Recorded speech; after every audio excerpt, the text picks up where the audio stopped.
As a creative freelancer, if no one knows what you do, then no one will give you work. You have to market yourself, period. But 99% of the creatives I work with are afraid of coming off like a braggart. So let's talk about that.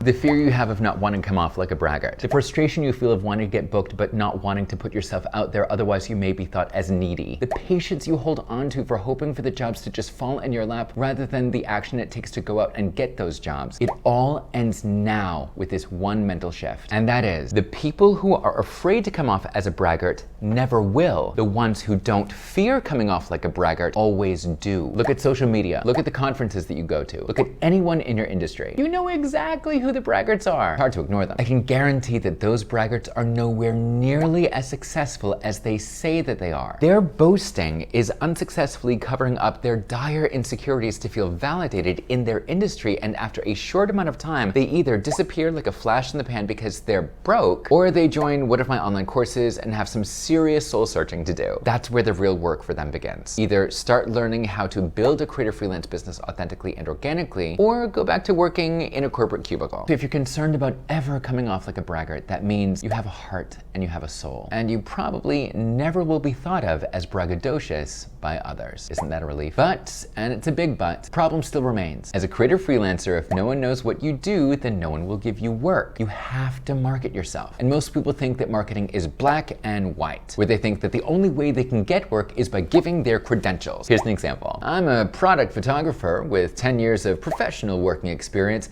I've worked with lots of people. Trustworthy, reliable, and punctual. Book me! Very black and white, right? And it's all about the product photographer and their credentials, and that doesn't connect with that product photographer's dream client, now does it? But there's a gray area where the real magic happens, where heartfelt connections to clients are made, where trust is built, and that gray area is called empathy. And the mantra to this gray area is when you can reach out to your dream clients with this mentality. It's not about you, it's all about them. That's how to not come off like a braggart. Empathize with your dream clients. So here's two examples of product photographers introducing themselves. Listen to both examples and see what resonates with you more. Here's the first example, and I've said it already. I'm a product photographer with 10 years of professional working experience. I've worked with lots of people. I'm trustworthy, reliable, and punctual. Book me. And here's the second example. I'm a New York City-based product photographer who helps overworked vintage secondhand boutique shop owners get back their time by creating on-brand content consistently for them that's at least 1 month ahead of schedule, so they can focus more on making sales with their loyal customers without shooting crappy content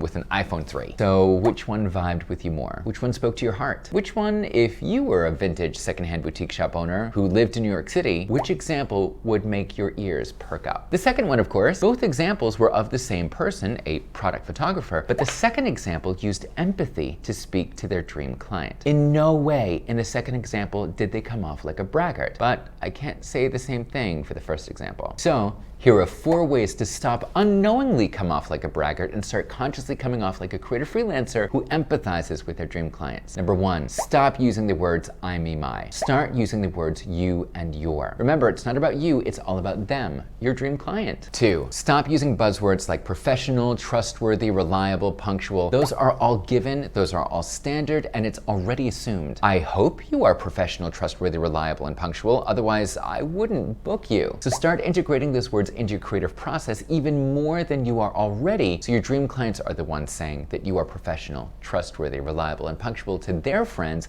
which in turn becomes more of a referral. Number 3, stop generalizing. I've worked with lots of people. Good for you, but your dream clients, they don't care. They want to know if you've worked with people like them. So get hyper specific, like overworked, vintage secondhand boutique shop owners in the New York City area. That's hyper specific, and it speaks directly to who they are. And number 4, start using the dream client's emotional journey from dread to dream with their dream clients, their customers. If we're using the example of vintage secondhand boutique shop owners in the New York City area, their dread could be being overworked, getting back their time, and their dream could be focusing more on making sales with their loyal customers. Messaging is marketing, and the words you choose to speak, write, and present to your dream clients matter. The more you can make it less about you and all about them, the more willing they are to consider booking you, all because you use empathy as your branded communication. So to recap, yes, you probably are terrified of coming off like a braggart, and that's a good thing. That fear in you, it's good. It means you aren't a sociopath who will bulldoze down anyone who will listen to them talk about how amazing they are. Keep that gorgeous heart and soul that you have. Realize that marketing isn't black and white. There's a lot of gray area, and inside that gray area is empathy, with the mantra of it's not about you, it's all about them. Messaging is marketing. So 1, stop using the words I, me, my, and start using the words you and your. 2, stop using buzzwords like professional, trustworthy, reliable, and punctual. It's already assumed that that's what you are. 3, stop generalizing and get hyper specific about who your dream client is. And 4, start using your dream client's emotional journey to take them from dread to dream with their dream clients. When you get in the shoes of your dream clients and see their day-to-day through their eyes, they're more likely to trust you,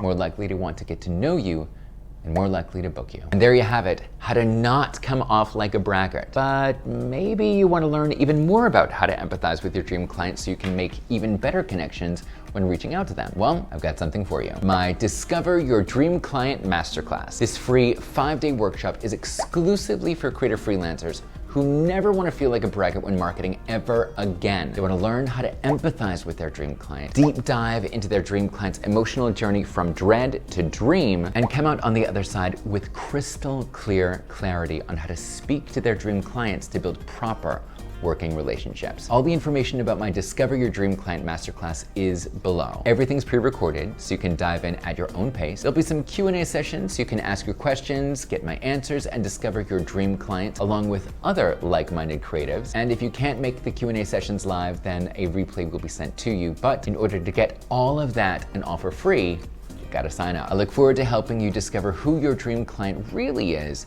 so you can make a true connection when reaching out to them. Thanks for watching. Take care and have a great day.